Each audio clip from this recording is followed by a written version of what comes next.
Back in the 30s, I used to go to the movies, and after trial and error of going to various theaters, I discovered that there were certain writers, certain directors, certain producers who always gave you a good product in the theater.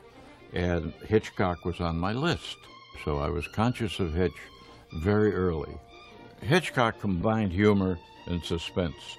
And I have a feeling that that's why Hitchcock selected me to do Rear Window, because he had listened to my radio plays, which I did prior to writing movies, and a lot of them were tongue-in-cheek detective stories, The Adventures of Sam Spade, in which we had a mixture of humor and suspense. And when I went to do Rear Window, it was appropriate that I used humor and natural, because I'd been doing it for a long time. Well, since when do flowers grow shorter in 2 weeks? There's something buried there. Mrs. Thorwald.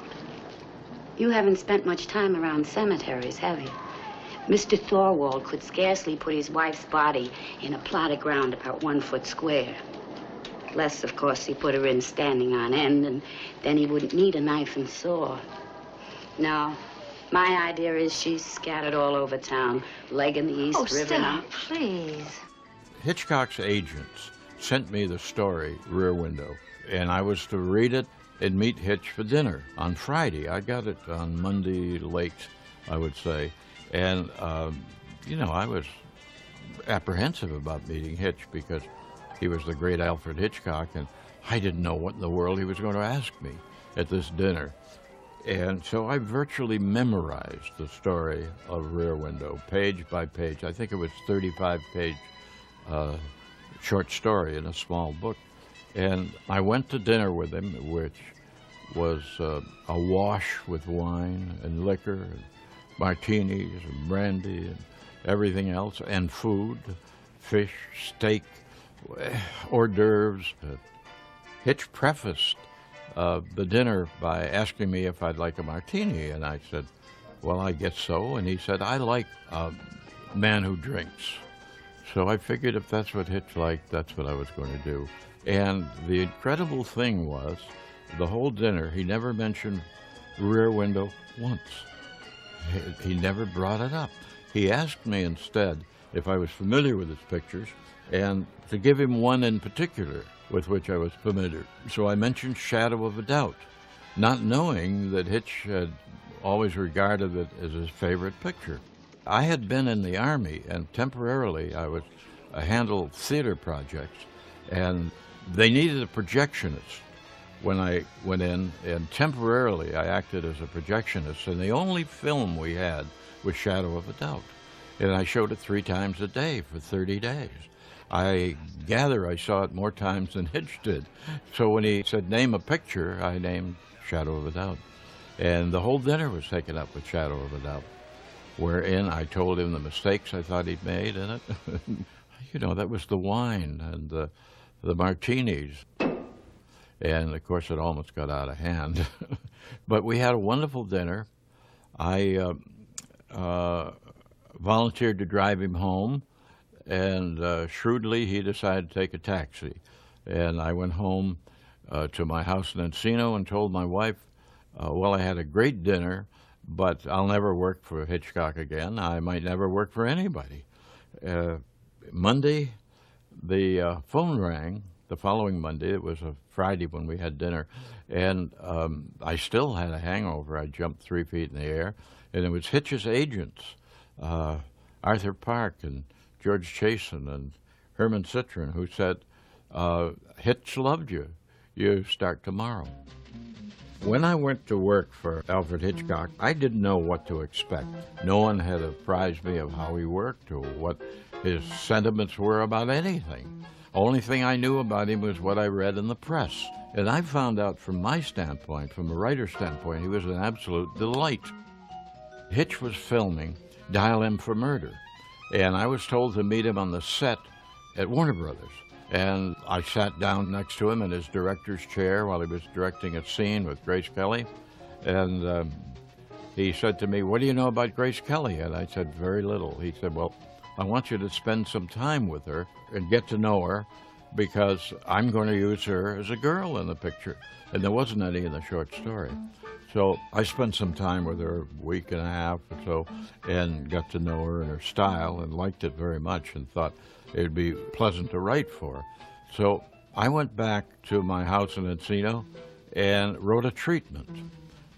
I had given him some inkling of the ideas I had, but he was so busy with Dial M, he hadn't worked it out yet. I hadn't worked out Rear Window yet. And I wrote a treatment, about 35 pages, double-spaced, I think, and I brought it to him, and he liked it very much. And he sent it to Paramount, who had said if he could get a good screenplay out of Rear Window, they'd make a commitment to the project. Well, they committed on the treatment. And he sent it to Jimmy Stewart, who committed on the treatment. So Hitch said, we'll go back home and write the first draft of the screenplay. Now, he made some suggestions on the treatment. I can't recall them all. But I went home and I wrote the whole first treatment by myself.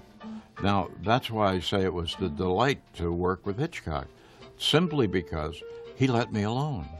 He unleashed me and let me work without hovering over me, and nothing is better for a writer. Well, anyway, I finished the first draft. Hitch liked it. He made some suggestions, and I went home and wrote the second draft. The criticisms of the first draft were mostly cutting because I have the tendency to write long. I put all the fulsome emotion I can into a first draft script. And then we sat down with the second draft and broke the script up into actual shots. I had 200 to 300 numbered scenes. When Hitch and I finished, we had 600. He would break it up and sketch the camera angle from his director's viewpoint, which was Hitchcock's contribution to the pictures on which I worked with him. Hitch thought intensely about each scene. On the way to the studio, he'd pick one scene and think about it all the way when he was writing, how many different ways he could do it. And mechanically, he had such an expertise for suspense, he inserted it where you least suspected it was going to be. And that's, of course, what made the films good. I wish I could be creative. Oh, sweetie, you are. You have a great talent for creating difficult situations. I do? Sure. When I spent a week and a half or so with Grace Kelly, I discovered that she was full of good humor. She was bright. She was snappy. She had all the characteristics of being able to be an actress. But in Dial M for Murder, I thought she was rather stiff and cool, but she was new to the business. And she acted like a student or so, learning her craft. And Hitch alluded to that. He said, she's stiff, and you have to open her up somehow. He said, I don't know how you're going to do it, but if you create a character, it's got to have life to it. So I gave her a lot of sprightly life and enjoyed doing it, and she enjoyed playing it. Oh! What would you think of starting off with dinner at 21? Will you have perhaps an ambulance downstairs? Ah, better than that. 21.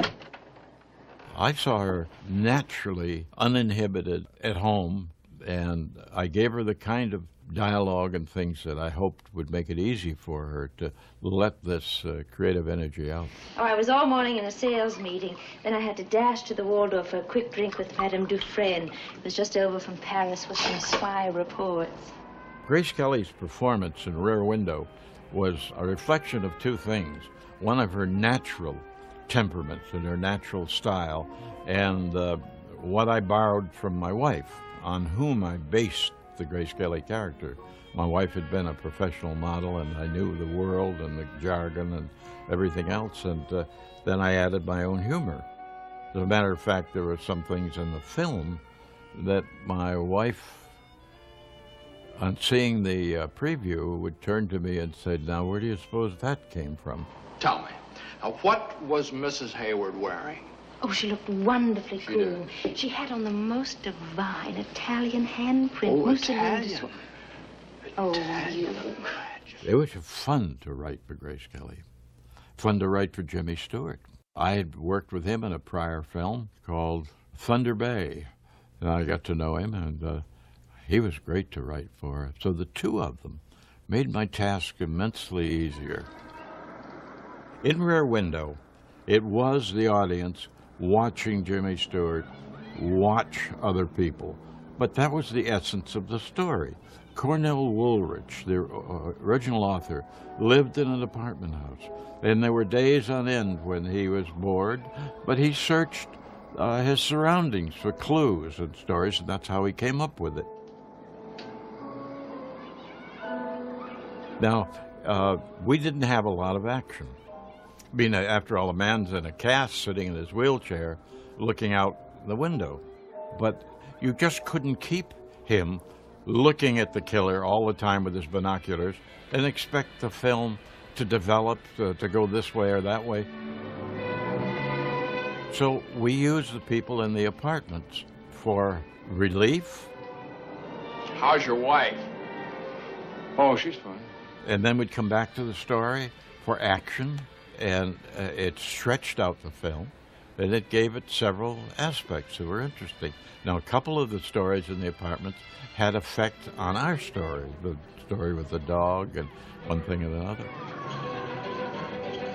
So they were created because you just could not sustain our story without going to other things.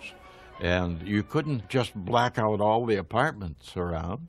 You're naturally attracted to movement here or color there or a puppy barking or something. So we blended it all together. And I might say that was a great part of Hitch's contribution, the development of those sidebar stories. Oh, Lisa! We began to realize what a good picture we'd made as we watched the dailies and the first cut and everything. And after the picture came out, the reviews were uniformly laudatory, and we got a lot of attention. It was an instance in filmmaking where everything seemed to work right, just well, with a minimum of conflict and a wonderful blending of talents.